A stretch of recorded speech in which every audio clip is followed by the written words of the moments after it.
It was a gray, bone-cold morning in Moscow. The wind, sharp as a blade, howled between high-rise buildings, carrying the scent of frost and exhaust. Snowflakes drifted lazily through the air, settling on the cracked windshield of an old yellow Lada taxi, its rusted bumper barely hanging on. Inside, Sergei Morozov sat slouched in the driver's seat, a stubby Russian man in his late 40s with a puffy face, nicotine-stained fingers, and a permanent scowl etched into his forehead. His breath fogged the interior as he lit another cigarette, his third since parking at the arrivals lane of Vnukovo International Airport. Too many foreigners, he muttered under his breath, watching a group of East Asian students roll their luggage past his car. This city isn't Moscow anymore. It's the damn world. His phone buzzed, a notification from the taxi app. New ride, pickup, Vnukovo Terminal B. Drop off, Kremlin. He raised an eyebrow. Kremlin, he said in Russian. Of course, must be some rich tourist with fantasies. With a grunt, he tapped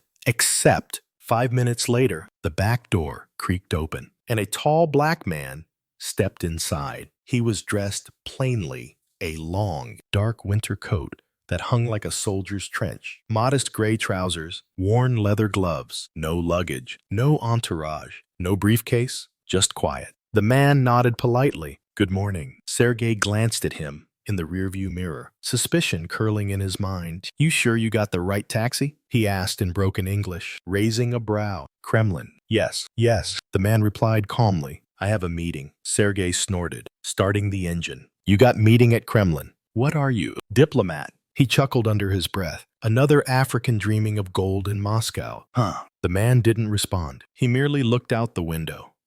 As the taxi lurched forward, tires crunching over fresh snow, the city sprawled out in cold silence, its buildings gray and solemn under the weight of winter. Inside the car, the radio crackled to life loud. Angry Russian rock. Sergei didn't ask if it was okay. He didn't care. He turned the heat up to maximum, making the windows fog over. He kept glancing at the rearview mirror. The man hadn't moved. His posture was calm, upright, almost regal, but humble. His eyes scanned the snow-covered streets, taking in the ancient architecture and heavy clouds as if he'd seen them before, but through different eyes. So tell me, Sergei said, voice laced with sarcasm, why you people come here? Huh? Looking for what? Russia, not America. We don't have magic jobs. No free dreams. Still no answer. You don't talk. Sergei prodded. No English. No Russian. Just silence. You think, if you wear a long coat, you look important. The man remained quiet. The only movement came from his gloved hand, gently wiping a patch of fog from the window. The silence unnerved Sergei, though he would never admit it. You know, Sergei said after a few moments, in my father's time, men respected Russia. They didn't come here with fancy ideas. Now, all come. Nigerians, Sudanese, who knows? All think they are kings. Still, nothing, not even a twitch of irritation. Just that same quiet stare at the falling snow. The disrespect began to fester into something uglier. Sergei deliberately took sharp turns without signaling. He sped over potholes. Each bump made the man in the back shift slightly, but his expression never changed. Where's your passport? Huh? You got visa? Sergei asked, half laughing. Or maybe you snuck in through Turkey. They come that way? You know. At last, the man spoke. Please slow down. It's icy. His voice was calm, without accusation, just a gentle request, but it struck Sergei like a slap. You don't tell me how to drive. He snapped. You think this your country? You think you're better than me? The man folded his hands quietly in his lap. No rebuttal, no anger, just stillness. That's when something in Sergei began to shift. The silence wasn't passive. It was unnerving. It wasn't fear. It wasn't weakness. It was controlled, disciplined, like a man who had been through much worse and decided long ago that others' insults weren't worth the weight of his breath. The streets narrowed as they neared the heart of Moscow. Snow thickened, slush building on the sidewalks. Sergei slowed only because he had to. In the rearview mirror, he saw the same dark eyes steady, unmoved, impossible to read. Kremlin doesn't take walk-ins, Sergei muttered. Hope you know that. You show up, they'll send you back to airport. Maybe you try Red Square instead. Take pictures. Still no reply. He clenched the steering wheel tighter. He hated the silence now. It wasn't indifference.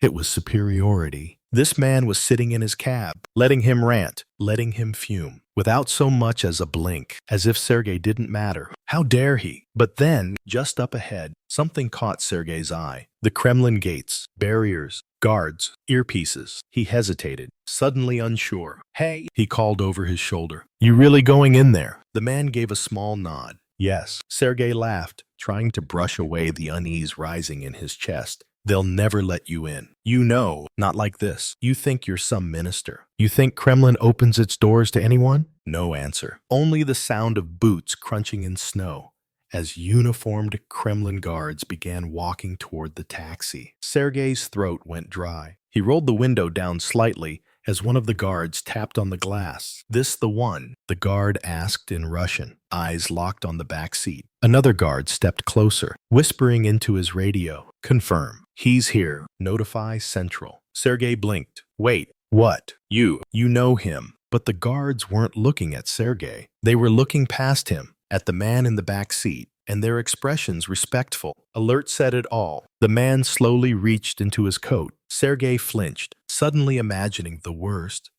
But all he pulled out was his wallet. He opened it to pay. Sergei slapped it away. "No money. You lied. You tricked me. Who do you think you are?" And then, unable to hold it in, Sergei turned and lunged. He grabbed the man by the coat collar and yanked him forward, his voice a scream now. "Who are you? You think you're better than me? Answer me." In that moment, the world outside the car stopped. Radios crackled. One guard shouted, "He's grabbing the president." Another screamed, "Move, move." The doors flew open. In less than 5 seconds, Sergei was ripped out of the car, slammed onto the icy pavement, and pinned beneath the heavy boot of a Kremlin officer. The man he had just assaulted stepped out calmly, brushed snow from his coat, stood tall. And the guards, they saluted. Sergei's face was pressed hard into the icy asphalt, his cheeks stinging from the cold and the scrape of gravel. The boot on his back felt heavier than it should have, not from weight, but from realization, something deeper than fear. The guards weren't just reacting. They were protecting him. The man Sergei had mocked, disrespected, touched, and now saluted. Sergei's heart thundered in his chest. President. That word rang in his skull like a siren. His mind scrambled for context. There was a meeting today, wasn't there? Some African delegation, some news report last week, but it hadn't seemed important. The boot lifted. "Get him up," came a sharp order. 2 guards pulled Sergei to his feet with no effort. He stumbled, eyes wide, his mouth opening and closing like a fish pulled from water. His lips trembled, but no words came out. The man, no. President stood silently, brushing frost from his sleeves. His coat, once plain in Sergei's eyes, now bore a different weight. He carried it like a commander, like a man forged by fire, whose silence was not weakness, but power. One of the guards turned to him. "President Traoré, are you injured?" Ibrahim Traoré's gaze flicked to Sergei, then back to the guard.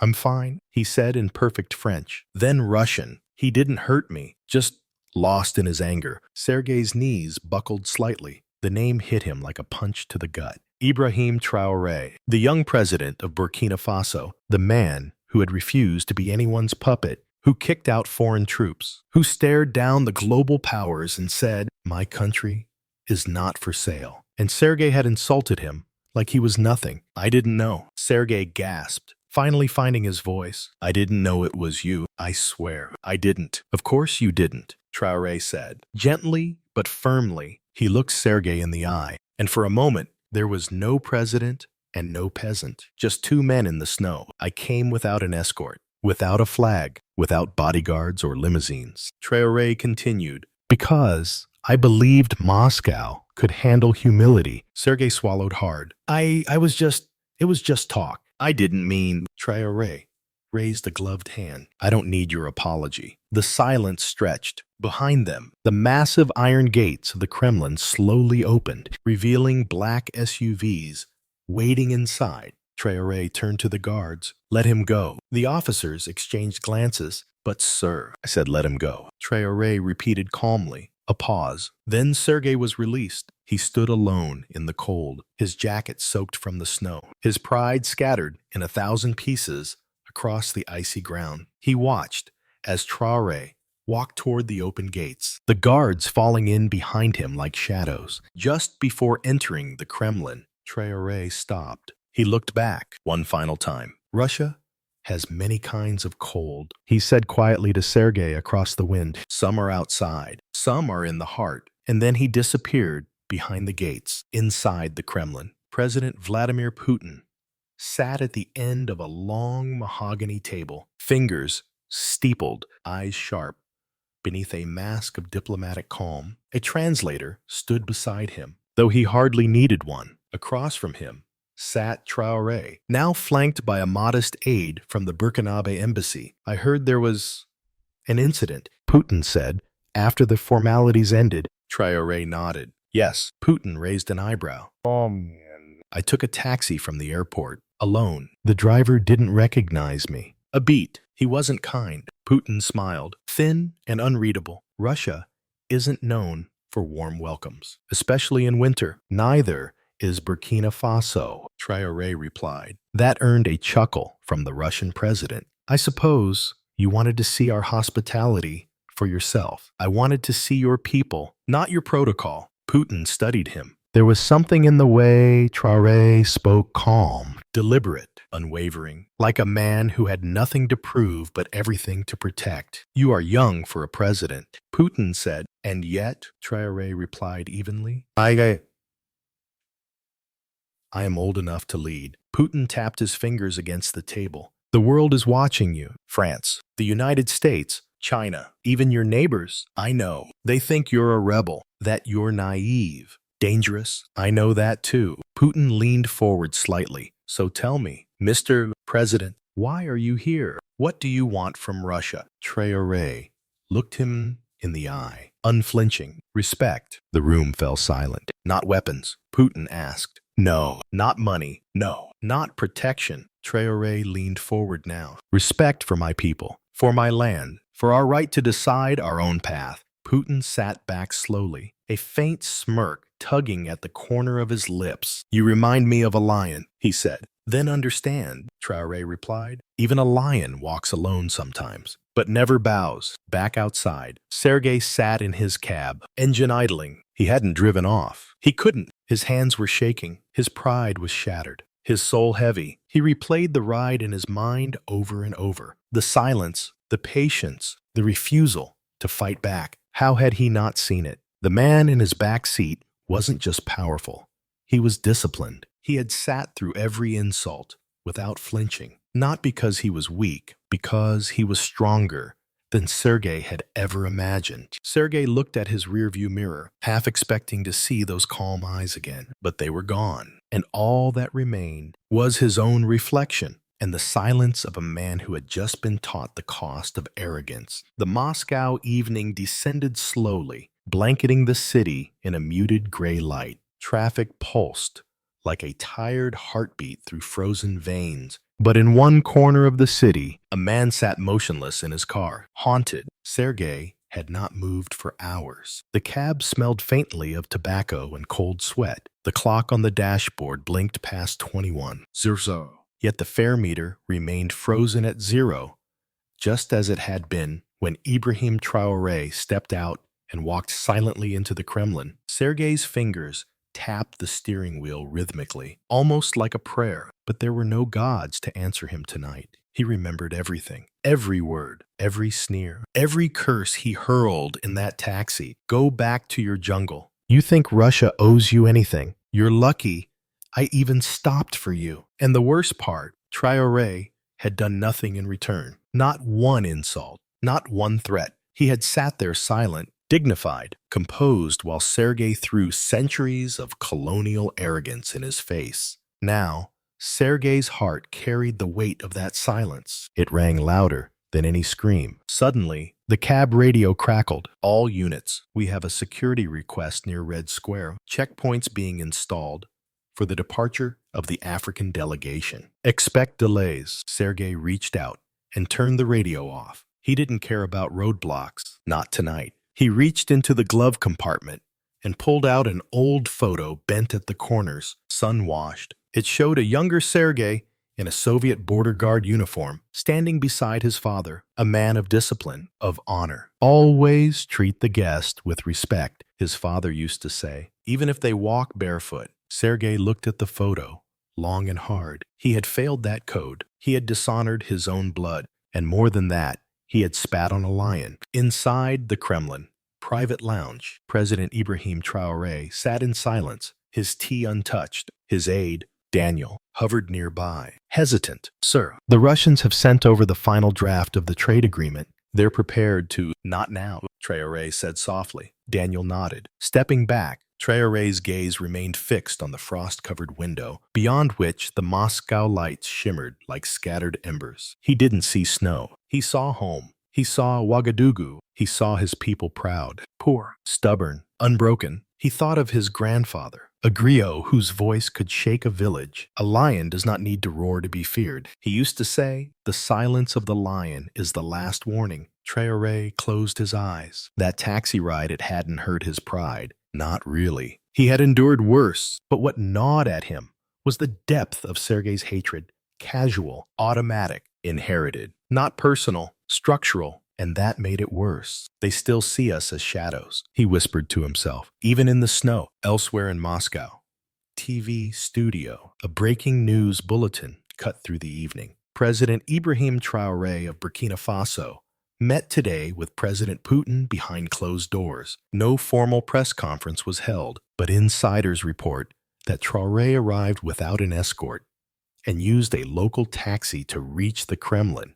A highly unusual move for a foreign head of state. Eyewitnesses claim a brief incident occurred near the main gates. The clip cut to a blurry cell phone video. A man in a dark coat, silent, composed, standing among Russian guards. No sound, just the cold, the wind, and the unmistakable posture of command. The identity of the taxi driver has not been confirmed. The anchor added, but the Kremlin has declined to comment. Back in the cab, Sergei watched that same clip on his phone, his face pale, eyes hollow. His hands trembled as he set the phone down. He looked out the windshield and saw his reflection once again. This time, he couldn't stand the sight of himself. He turned the key. The engine groaned to life. He pulled into traffic without direction, letting the city take him where it pleased. But he knew where he needed to go. 2 hours later, Burkina Embassy, Moscow. A guard stepped forward as Sergei approached. No visitors tonight, he said gruffly. I don't need to visit, Sergei said, holding up a small envelope.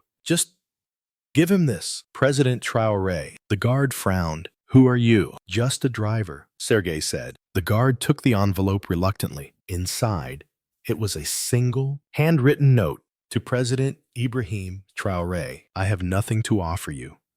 Not wealth, not words, not excuses, but I offer you my shame. I looked at a lion and saw only a shadow. May your people forgive fools like me. Sergei Ivanovich Morozov. That night, Traoré sat at the embassy desk, the letter before him. He read it once, then again, then folded it carefully, as one would fold a flag. Daniel, watching, asked quietly, Sir, are you going to respond? Traoré looked out at the Moscow skyline one last time. No, he said, a long pause. Lions don't answer barking dogs. And yet he placed the letter in his coat pocket, not for revenge, not for pride, but for history, for the quiet roar that someday would be heard far beyond Moscow's cold streets. The snow had stopped falling, but Moscow remained cloaked in silence. A frozen hush settled over the city, as though the streets themselves waited for something to break. In the embassy, President Ibrahim Traoré stood in front of a mirror, not for vanity. He didn't care much for appearances, but tonight he wanted to see clearly the man the world refused to look at. He adjusted the pin on his lapel, a carved wooden emblem shaped like a lion's head, handcrafted by a boy in Ouagadougou. That boy had no shoes, but he had given his only possession, a tiny carving, to Traoré before the president left for Moscow. For protection, the boy had whispered, they will see who you are. But they didn't, at least not the ones who mattered, not the customs officers who made him open every bag, Not the security guards who whispered Africa like a disease, not the Russian translator who smirked at his French, and not the driver, especially not the driver. Yet, that letter Sergei sent clumsy, broken, sincere, had pierced something deeper than any insult. Because in that confession was a mirror of a different kind. One that showed a man trying to reclaim his humanity, and Traoré knew not every man gets that far. Meanwhile, inside the Kremlin, Putin was furious. Who allowed this? He growled, slamming a file on the table. Inside it were photos of Ibrahim Traore arriving in a taxi, surrounded by confused guards. Another photo showed Sergei's face from a traffic camera. His aide stammered, We didn't know, sir. He refused the state escort. Refused, Putin echoed coldly. Do you think that was by accident? That was intentional. He walked through our gates alone to show strength, to show he doesn't need us. This man is not just a soldier. He's a symbol. He stared at the blurred footage. He's sending a message to all of Africa. We don't kneel anymore. Sir? The room fell silent. Then Putin leaned back and said what no one expected.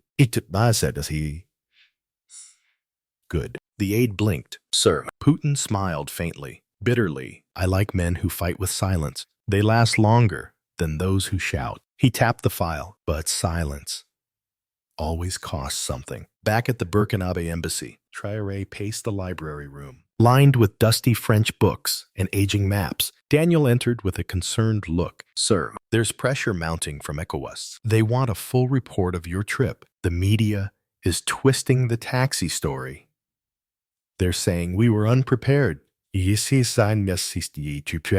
That Russia humiliated us. Traoré raised an eyebrow. Did they watch the same footage? Daniel shook his head. Perception is louder than truth. Always. The president sat down slowly, thinking, then perhaps it's time we rewrite perception. He stood again, firm. Call for a press conference. Tomorrow morning, not inside the embassy. Outside, in the snow. I want the people to see me where they saw the footage. On the street. Daniel hesitated. In the cold. Yes, Traoré said. Where the lion walked. The next morning press conference. It was bitterly cold. Dozens of reporters gathered, bundled in scarves and coats. Their cameras aimed at the simple podium, set up on the curb outside the Burkina embassy. No flags, no fanfare, just a microphone. At 8:00 sharp, Ibrahim Traore stepped out, alone. He wore the same coat from the taxi ride, the wooden lion pin still gleaming against the black fabric. The murmurs began. He's not using a translator. He's speaking directly in French and Russian.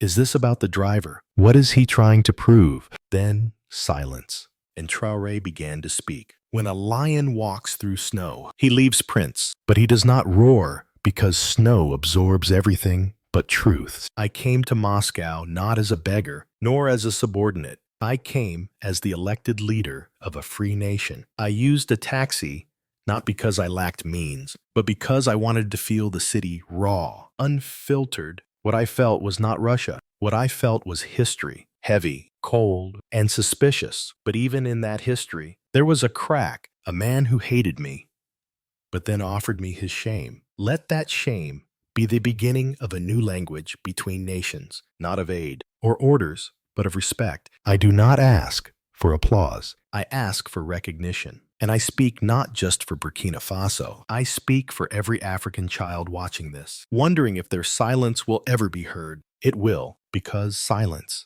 when carried with dignity, becomes thunder. The reporters stood in stunned silence. Then, one by one, they began to applaud. It wasn't forced. It wasn't political. It was respect raw and overdue. In a modest apartment on the outskirts of Moscow, Sergei watched it all on a small TV. Tears rolled silently down his cheeks. He reached into the drawer beside him and pulled out something he hadn't worn in years. His father's Soviet border guard badge. He held it tight and whispered, "Forgive me, Papa. I almost forgot what honor looked like." Later that day, an unexpected call. Daniel entered the embassy with surprise on his face. "Sir, you have a call from the Kremlin." Traoré raised an eyebrow. "Putin?" "No, his chief of protocol. He wants to formally invite you to return." next month. Not just for talks, for a state dinner. Traoré considered the offer. Then he said, "Tell them I accept." Daniel smiled. "With our own car this time." Traoré's lips curled slightly. "No." Pause. "This time, I'll walk." The snow had melted. Moscow, in early spring, was a different beast. Gray still, but softer, quieter. The kind of quiet that followed a storm. It had been 31 days since the press conference. 31 days since a president walked alone through the frost, spoke without a translator, and left the world stunned. But time does not stand still, especially not for lions. Burkina Faso, Ouagadougou Airport. President Traoré stood at the tarmac, surrounded by a modest entourage. No parade, no red carpet, just the usual military farewell, and a silent crowd of supporters behind the fences. Among them, a boy, the same boy who gave him the lion pin. The child raised his hand slowly. This time, Traoré saw him. He walked over, past the protocol officers and photographers, and knelt in front of the boy. "You remember me?" the boy asked. Traoré nodded. "Every day." The boy smiled. "Did it work? Did they see you?" Traoré took off the wooden pin and placed it in the boy's hand. "They saw you," he said,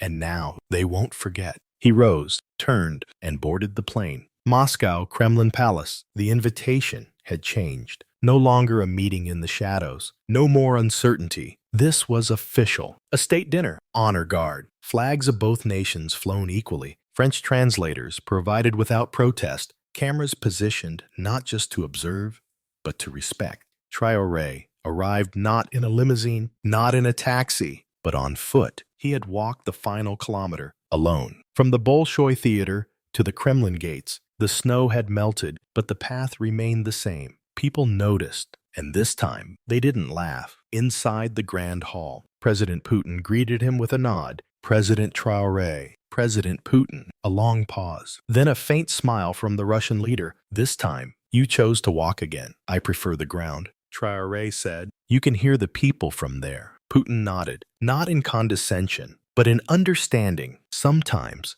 the ground teaches more than the throne. They walked together through the palace corridors. No speeches, not yet. Just two men both shaped by war, suspicion, and survival walking in silence. But this silence was different. This one was mutual. That evening state dinner, amid crystal chandeliers and lavish gold trim, guests dined and drank. Russian officials, African diplomats, members of the media who once scoffed, now watched with curiosity. Traoré gave a short toast, not to Russia, nor to his own legacy, but to the idea of recognition. "Power does not come from being feared," he said. "It comes from knowing when not to speak, and when to let the world see you walk through snow without shame." Putin raised his glass in return, and when a lion sleeps, he said, "The forest remembers his silence more than his roar." Late that night, a knock at the embassy. Daniel opened the embassy door and blinked. Sergei, the Russian taxi driver. He stood with a wrapped package in his hands. "I know it's late, but I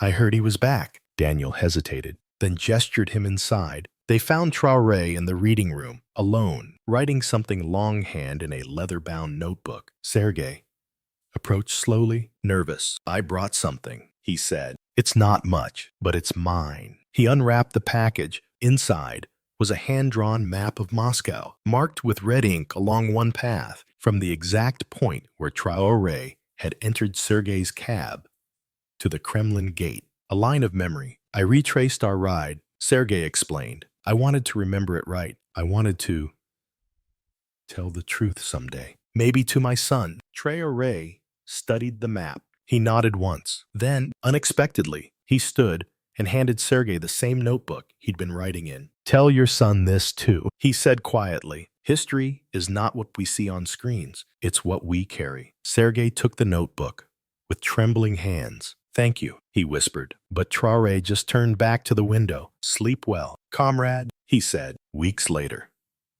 back in Burkina Faso, the boy stood again near the presidential compound gates. This time, the guards let him through. He approached Traoré, who sat beneath a baobab tree, reading quietly. "You gave me back the lion," the boy said, "but now I want to give you something else." He handed over a folded piece of paper. Inside was a crayon drawing, a man with a coat walking through snow, a lion walking beside him, and above them both, the words written in French, Le silence du lion fait trembler les rois. The lion's silence makes kings tremble. Traoré smiled. He folded the paper and placed it inside his coat pocket where the pin used to be, and for the first time in many months, he allowed himself to close his eyes. The lion, at last, could rest.